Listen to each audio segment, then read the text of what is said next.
अस्सलाम वालेकुम नाजरीन, उम्मीद है आप लोग खैरियत से होंगे। नाजरीन, चंद चढ़ गया है। नाजरीन, आपको बहुत बहुत ईद मुबारक हो। साडा मुतालबा भी पूरा हो गया कि एक दिन आगे चलेगी ईद। और आज मतलब ये है कि अब हफ्ते को ईद है, कल ईद है। आपको बहुत बहुत मुबारक हो। उम्मीद है कि आप लोगों का रमज़ान अच्छा गुजर गया होगा। रमज़ान के शुरू में मैं आपसे बात कर रहा था कि लगता है कि ओवर ईटिंग हो जानी है, लेकिन अल्हम्दुलिल्लाह काफ़ी हद तक मैंने कंट्रोल रखा है। ये दावा नहीं कर सकता कि वेट कम कर लिया, लेकिन बढ़ने नहीं दिया। और इत्तेफाक की बात है कि आज आखिरी रोज़ा था, यानी आज आखिरी इफ्तारी के टाइम मैंने पहली दफ़ा इस रमज़ान में समोसे और पकोड़े खाए हैं। नहीं तो रमज़ान इस दफ़ा इनके बगैर ही गुजारा है। तो उम्मीद है कि आप लोगों का भी अच्छा गुजर गया होगा। कल जो है पूरा यशी करो, जो खाना खाओ, तो छुट्टी है, कल आज़ादी है, you are free citizen now. तो नाजरीन आगे बढ़ते हैं। नाजरीन, आज मैंने देखा कि पाकिस्तान में एक और बड़ा एक नेशनल क्राइसिस पैदा हुआ है। वो कल परसों आर्मी चीफ़ ने कोई शिया उलमा को बुलाया। आई डोंट नो कि उन्होंने क्या बातें उनसे की हैं। वो काफ़ी दुखी दुखी से लग रहे हैं, बड़े खफा खफा, बल्कि मेरे ख्याल ज़्यादा बेहतर वर्ड है। उन्होंने जुमे की तकरीर के दौरान, मेरे ख्याल इनको उधर तकरीरें नहीं उन्होंने करने दी, उन्होंने फिर आके इधर तकरीरें की। उन्होंने कहा जी इन्होंने बात ही नहीं करने दी। और बल्कि एक का मैं पढ़ रहा था, एक आलम में उनका ये मैं पढ़ रहा था कि आर्मी चीफ़ का बुज़ुर्ग उलमा की मौजूदगी में लहजा इंतहाई सख्त और तौहीन अमेज़ था। आर्मी चीफ़ ने कहा कि अगर आप ईरान से मोहब्बत करते हैं तो आप ईरान चले जाएं। कुछ इस तरह की बातें एक दो और लोगों की भी मैंने सुनी हैं। तो मेरा ख्याल है कि ये जो बातें हैं, यानी कि अगर दो तीन लोग कर रहे हैं तो इसमें कोई ना कोई सदाकत होगी। मैं ये नहीं कहता कि ऐसी बात नहीं होगी। आर्मी चीफ़ ने अगर इनको बुलाया था तो ज़रा थोड़ा सा डिप्लोमेटिकली हैंडल कर लेते। उन्हें मेरे ख्याल शायद इस हवाले से भी गुस्सा होगा कि जब पहले जो आयतुल्ला अली खामनाई जो हैं उनकी शहादत हुई, और उस टाइम पाकिस्तानी भी तो एक शदाई कौम है ना, यानी कि कोई वाक़या किसी और जगह पर होता है, इत्थे जड़ा अब यानी कि असी एक दूजे को मारना शुरू कर देने, आपस में लड़ना शुरू कर देते हैं। और उस दौरान भी ऐसे ही हुआ। कभी आपने वैसे सुना है कि कोई पाकिस्तान में वाक़या हुआ हो, सऊदी अरब वाले शदाई हो गए हों, या ये है कि ईरान वाले शदाई हो गए हों? ये हम ही क्यों होते हैं हर दफ़ा? चलें, खैर इसमें मैं बाद में आता हूँ। पहले मैं तो वो जब उस दौरान गिलगित बल्तिस्तान में भी जो कुछ हुआ, उधर आर्मी चीफ़ को भी मुफ्त में इन्होंने उनकी क्लास ली, बल्कि काफ़ी क्लास ली। प्रॉबली शायद उनके बैक ऑफ द माइंड वो चीज़ हो। लेकिन अगर इनको बुलाया था तो फिर ये है कि थोड़ी सी कोई अपनी पेशेंस की पहले प्रैक्टिस कर लेते। फिर था रोज़े का मामला। रोज़े के टाइम पे हो सकता है कि रोज़ा भी ज़्यादा लगाओ, तो उन्हें अपने अल्फाज में इनके बारे में, by the way army chief के बारे में जो लोग हैं वो कहते हैं जी कि इनसे अच्छा डिप्लोमेट को नहीं है, यानी कि जो बाहर की दुनिया में लोगों को हैंडल करने के हवाले से इनके बारे में कहते हैं। तो मेरा ख्याल है कि उनको अगर ऐसी बात है तो डिप्लोमेसी जो है ना, ये लोकल लेवल पर भी नज़र आनी चाहिए। और फिर ऐसे मौके पे कि जब ईरान के मामले में ना सिर्फ के जो एक शिया मकतबा फ़िक्र के, बल्कि ओवरऑल पूरे पाकिस्तानी जो हैं वो बहुत ज़्यादा जज्बाती हुए हैं, तो इस मौके पे एहतियात से काम लेना चाहिए था। अब दूसरी तरफ बात यह है कि ये जो अगर उन्होंने बात की है कि अगर आप ईरान से मोहब्बत करते हैं तो आप ईरान चले जाएं, ये बात गलत है। ठीक है, ये हम पहले सुनते हैं, मैं सुनता आया हूँ, यानी कि कोई इंडिया के हवाले से कोई अच्छी बात कर देते, आंदे तो इंडिया चंगा लगता है, इंडिया चले जाओ।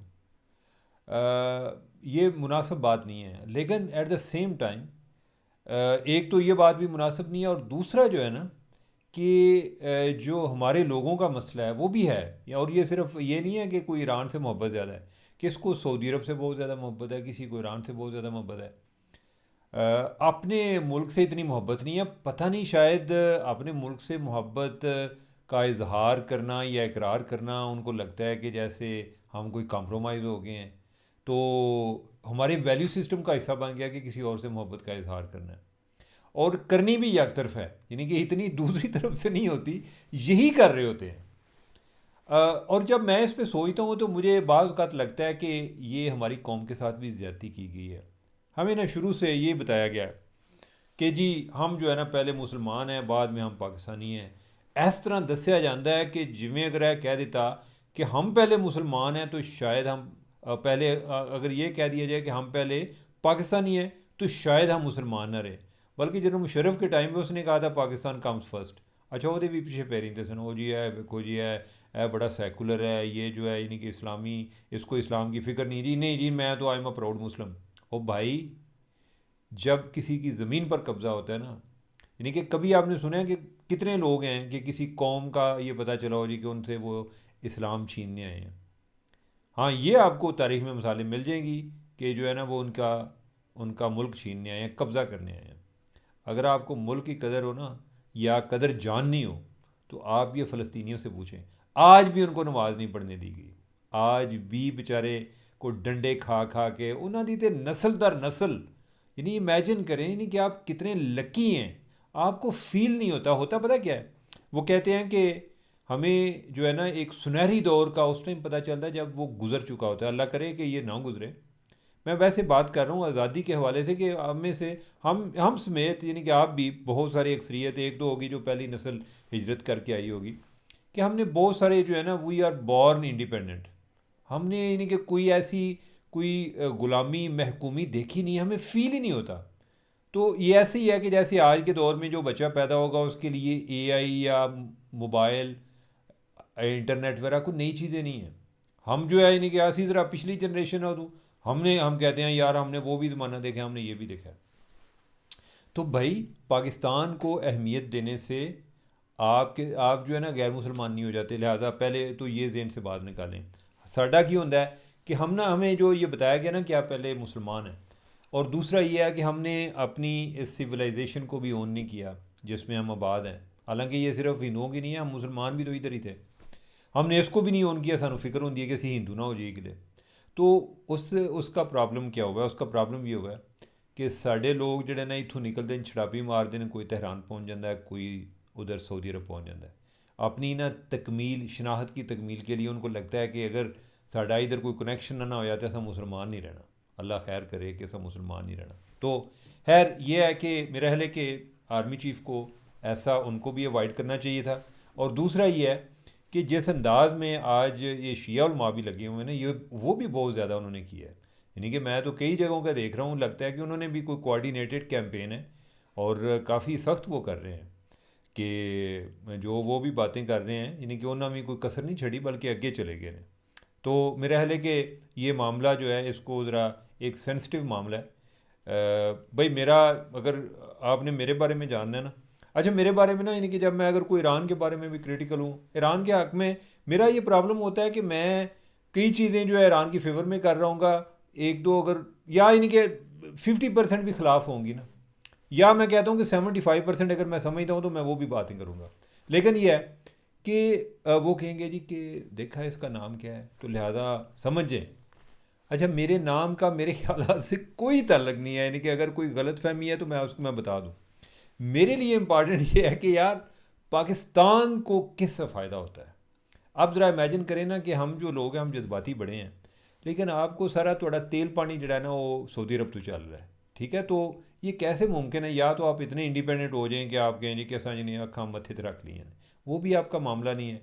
तो जिधर से आप पैसे लेते हैं, थोड़ी औकात है वे कि जनाब जी वो, एक तो होता है ना कि कई मुल्क हैं कि वो उनके बिज़नेस टू बिज़नेस रिलेशन होते हैं, साडा अनफॉर्चुनेटली वो भी नहीं है। ये हमारा ओवरऑल नेशनल ट्रेजिडी है, ठीक है। इस पर मैं पहले भी बात करता रहता हूँ कि असा की होता है जी कि इन्हें पैसे दे दो। ये बड़ा एक कमीना तरीका होता है जो हम करते हैं ना। आप ज़रा इमेजिन करें कि आपने किसी के साथ जाएँ, उसको कहेंगे सर यानी कि बिज़नेस कर लेते हैं। अच्छा, बिज़नेस की फ़ेवर जो है वो बड़ी ऑनरेबल फेवर लगती है। जो पैसे जाके मांगना होता है ये बड़ा कमीना सा बंदा लगता है। लेकिन हम क्या करें, हम करते ही है कि जी साढ़े बैंक के जड़ा ना कोई $2 अरब रहा दो, साढ़ा जनाब वो जो है ना वो बैलेंस ऑफ पेमेंट का क्राइसिस पैदा हुआ है, तो वो जी मसला तो हल हो जाए। या ये है जी कि हमारा जो है ना को 5 साल का तेल साढ़ा फ्री कर दो, या यानी कि फ्री नहीं करना तो कम से कम जो है ना एक उधार कर दो, ठीक है। ये हमारी जो है ना फॉरेन पॉलिसी विक्ट्रीज़ ये होती हैं। तो अगर आपकी ये होते हैं, हमें गैर ज़रूरी तौर पर जज्बाती ना हुआ करो। तो मेरे लिए इंपॉर्टेंट ये है कि पाकिस्तान को किधर से फ़ायदा होता है। मेरे लिए भाई पाकिस्तान सब तो पहला इंपॉर्टेंट है। पाकिस्तान को जो मुल्क फ़ायदा देगा वो मुझे अच्छा लगेगा। पाकिस्तान की वजह से किसी को तकलीफ़ होगी तो मुझे वो अच्छा नहीं लगेगा। तो लिहाजा भाई साढ़े तो यानी कि जो है ना पहला और आखिरी जो ईमान है ना वो पाकिस्तान है, ठीक है। तो पाकिस्तान जो है यानी कि मैं पाकिस्तान की प्रिज़म से पूरी दुनिया को पाकिस्तान की प्रिज़म से देखता हूँ। कल यानी कि कोई कुछ देर पहले जो ट्रम्प की कुछ और तारीफ़ें कर रहा था, वो भी इसीलिए कर रहा था कि कोई पाकिस्तान इसी शर्त बच रहा है ठीक है। तो लिहाजा मेरे लिए वो इम्पॉर्टेंट नहीं है बंदा, या मुझे उससे मोहब्बत नहीं है, मुझे सऊदीया से भी मोहब्बत नहीं है, मुझे पाकिस्तान से है भाई, ठीक है। बाकी ये है कि इससे मेरा इस्लाम जो है ना वो कमज़ोर नहीं होगा, ठीक है ना। कोई नहीं कि मैंने देखना है कि जिधर से पाकिस्तान को फ़ायदा होगा तो हम वो लेंगे फ़ायदा, तो हमें उसको उसको इग्नोर नहीं करना चाहिए। अगर हमें, और मैं आपको ये भी बता दूँ, अगर ईरान से पाबंदियाँ हट जाएँ तो पाकिस्तान को ईरान से भी बड़ा फ़ायदा होगा। और यानी कि मैं इसके लिए भी दुआ करता हूँ। क्या ये है कि हमारे हमसाया है, और उधर से जो हमें तेल मिलेगा, गैस मिलेगी, सस्ती मिल जाएगी। अभी तो ये अमरीकियों ने पाबंदियाँ लगाई हुई हैं, हम उधर से कोई चीज़ें ले नहीं सकते। तो भाई जिस दिन, यानी कि मैं उसमें भी क्या देख रहा हूँ कि पाकिस्तान को फ़ायदा होगा। तो अल्लाह ताला करम फरमाए पाकिस्तान पे। तो आगे हम बढ़ते हैं। अब यह है कि जो ट्रंप के हवाले से, कि ट्रंप काफ़ी काबू आ गया जी। ट्रंप के लिए चीज़ें अब इतनी आसान नहीं रही, बड़ी मुश्किल होती जा रही हैं, और वो साथ साथ दिहाड़ी भी लगा रहा है। उधर जो है अरबियों की वजह तो कुट खा रहे हैं, और वो उनको असला भी बेच रहा है। अभी कोई, आज मैं पढ़ रहा था यूएई के हवाले से जी, उनको पता नहीं कोई $7 बिलियन या कितने का उनको असला उसने बेचना है, ठीक है। कि मेरी वजह से जी तो कुट पै रही है, इससे बचने के लिए मैं आपको असला देता हूँ, और उसके लिए जनाब हमें इतने पैसे चाहिए। तो वो उधर कर रहा है, साथ जो है वो अपने बाकी जो उसके एलाइज़ हैं उनको वो टारगेट कर रहा है। अब जो है नहीं कि, और ये मैंने कल आपसे जिक्र भी किया था मुख्तसर, कि ये भी कभी सोचा था कि ईरान के तेल से पाबंदियाँ हटेंगी। ईरान के तेल से आजकल पाबंदी हटी हुई है, यानी कि उन्होंने, अमेरिका ने पाबंदी लगाई हुई थी ना, तो उन्होंने हटाई है। क्यों? कि ईरानी तेल जो है वो महंगा ना हो जाए, ठीक है, ताकि जो इंटरनेशनल मार्केट है, ईरानी जो है वो प्रॉफिट ना ले सकें, और दूसरा ये है कि बाकी दुनिया में तेल जो है वो सस्ता हो जाए। तो आजकल बड़े लतीफ़े हो रहे हैं। आप बड़े लकी हैं इस हवाले से कि आप जो है ना, you are witnessing the history in the making. ये वही चीज़ें हैं जो आप बाकी किताबों में पढ़ते आए हैं जी, वर्ल्ड वार 2 में ये हुआ था, फ़लाँ इस तरह से था। उस टाइम भी इसी तरह के इंसान जो हैं, कई मस्करे सन दरमियान, कई हिटलर टाइप जो है, यानी कि वो मौजूद थे, आज भी हैं, यानी कि किसी न किसी शक्ल में। अल्लाह करे कि नौबत उधर तक ना जाए, नहीं तो बहुत ज़्यादा हालात ख़राब हो जाएंगे। तो जो ईरान की सूरत हाल है, ईरान ने यानी कि जो अभी एक स्ट्रेटजी इख्तियार कर ली है ना, ईरान ने ना वो मैडमैन वाली स्ट्रेटजी इख्तियार की थी। उन्हें कहा कि मैं हूँ तो नहीं छड़ना, मैं आप भी नहीं बचना तो छड़ना तो भी नहीं। अब वो उसकी ईरान की स्ट्रेटजी वो है। अच्छा, ईरान जो है ना वो पहले भी ये बात करता था, लेकिन ना इन्होंने उसको ना सीरियस नहीं लिया, ना क्या कि हमें तड़ी छड़ी ला रहा है, धमकी देता है, ये जितनी औकात नहीं है। अब जो है ना ईरानियों ने लगा, उनको लगा कि नहीं, हमें जो है ना धमकी, इसको एग्जीक्यूट करना पड़ेगा, तब जाके ये डरेंगे। अब जो उन्होंने किया है, अरबों पर जो अटैक कर रहे हैं, वो अरबों की जो ग्रीवेंसेज हैं वो तो अलग से हैं, लेकिन मैं इनके हवाले से बात कर रहा हूँ कि उन पे जो अटैक कर रहे हैं, उसके नतीजे में अमेरिका वाले जो है ना वो आन देने के यार है, तो बिल्कुल ही पागल हो गए। यानी कि वो देखा था आपने, ट्रम्प ट्रम्प कह रहा है कि, यानी कभी सोचा है कि किसी ने, यानी कि किसी ने अपने हमसायों को जाके उन पर अटैक किया हो, यानी कि इतना अपने दिलों बड़ा बनाइन बने। ये वो बंदा है कि जो कनाडा के बारे में कह रहा होता है कि इसको मैंने अपना स्टेट बना लेनी है। ये वो बंदा है कि जिसने जाके एक सदर चुक के लाया, यानी कि कैप्चर कर लिया एक मोडोरो को, जो वेनेजुएला का प्रेसिडेंट था। वो बंदा कह रहा है जी कि, यानी कि ये उसकी कैलकुलेशन नहीं थी। उसके साथ असल में मसला ये बना है ट्रम्प के साथ, कि उसने जो ईरान का पर्चा सोच के इम्तिहान में आया था, वो सारा ना क्वेश्चन जो है ना वो अनसीन क्वेश्चन नहीं कहते थे जी, कि अनसीन सवाल आ गए नहीं जी, असां तो पढ़े ही नहीं सन। अब जो है वो उनके साथ हो गया उधर वो। लेकिन ये है कि अगर तो होता ना, सिर्फ ट्रम्प जलील हो रहा होता तो फिर तो हमें मसला ना होता। लेकिन अब ये जो एनर्जी क्राइसिस आ रहा है, इसकी वजह से हमारे लिए, सब के लिए बड़ा प्रॉब्लम आ गया। एक और जो एक चैलेंज आ सकता है आने वाले टाइम पर, अल्लाह ताला पाकिस्तान को इस आजमाई से बचाए, वो ये है कि पाकिस्तान को ये कहा जाए कि हमारा तो हमसाया है ईरान, तो उनको इस टाइम कोई हवाई अड्डों की भी ज़रूरत है, और उनको, वो पाकिस्तान को इस आजमाइश में डाल दिया जाए कि हमें पाकिस्तान जो है वो फ्राहम करे। मेरा नहीं ख्याल कि पाकिस्तान करेगा। ऐन मुमकिन है कि पाकिस्तान पहले ही ना कर चुका हो, या गल्लां गल्लां जो ना दस चुका हो जी, कि बजाय इसके कि ये हमें बात करें और हम जो है ना बहाने और अल्फाज तलाश करें कि हम इनको ना किस तरह करें, तो बेहतर ये है कि हम इनको पहले ही कर दें। उन्होंने, याद है तुम मेरी दाढ़ी तो नहीं गिरे दे रहे, यानी शेव बड़ी, हाँ कल हो जाएगी, यानी कि ईद है ना कल, तो मैंने इसलिए जो है ना शेव नहीं की। तो खैर ये है कि आज जो श्रीलंका है, श्रीलंका को उन्होंने, श्रीलंका ने इनकार कर दिया है भाई। उन्होंने कहा जी कि एक तो ये एक प्रिंसिपल स्टैंड है, और दूसरा उन्होंने कहा जी कि असी ईरानी मिसाइलों का असी क्यों रोक अपने हल करिए, ठीक है। तो ईरान की ये स्ट्रेटजी जो है उनकी कामयाब रही है, अगरचे बाकी जो हैं वो काफ़ी खजल हो रहे हैं, लेकिन उनकी कामयाब रही है अपने लेवल पे कि उन्हें क्या है कि मेरी अखां 'ਚ खून उतरिया जे, अगर किसी ने मेरे दुश्मन ਨੂੰ ਕਿਸੇ ਤਰ੍ਹਾਂ ਦਾ ਕੋਈ पानी भी पूछा ना तो मैं उन्होंने दुश्मन के नाल तसव्वुर करांगा, तो लिहाजा वो खैर नहीं। तो अब जो है जी ईरान जो है वो इस इलाके का जगह बना हुआ है, और अल्लाह ताला करम फरमाए, यानी कि जितना वो जो सूरत हाल बन रही है, तो हमारा तो हमसाया है, और अगर हमारे हमसाए में कोई चैम्पियन आ गया, यानी कि वो कोई बाकी जो हैं चार जो हैं उनको दबा के तो वो चैम्पियन बन गया, पहलवान बन गया, तो ख़तरा हमारे लिए भी रहना है। अल्लाह ताला पाकिस्तान को अपने हिफ्ज़ मान में रखे, और ईरान को भी हिफ्ज़ मान में रखे, उनको भी इसमें फ़तह नसीब फरमाए, लेकिन ऐसी कि जैसे वो बाकी लोगों के लिए ख़तरा ना बने, और ओवरऑल इस दुनिया को अमन का गहवरा बनाए। नहीं तो और कुछ ना होगा ना, तो ये इकनॉमिक क्राइसिस जो है ये बहुत बढ़ जाएगा। तो नाजरीन, अजय वैसे तो इन्नियां गल्लां ज़्यादा सोचने की ज़रूरत नहीं है, कल ईद है, ईद करो, और वैसे भी ये सारी चीज़ें हमारे कंट्रोल में भी नहीं है, तो गैर ज़रूरी तौर पर परेशान भी नहीं होना, इंजॉय कराया करो लाइफ में। तो नाजरीन, मुझे दें इजाज़त, अल्लाह हाफिज़।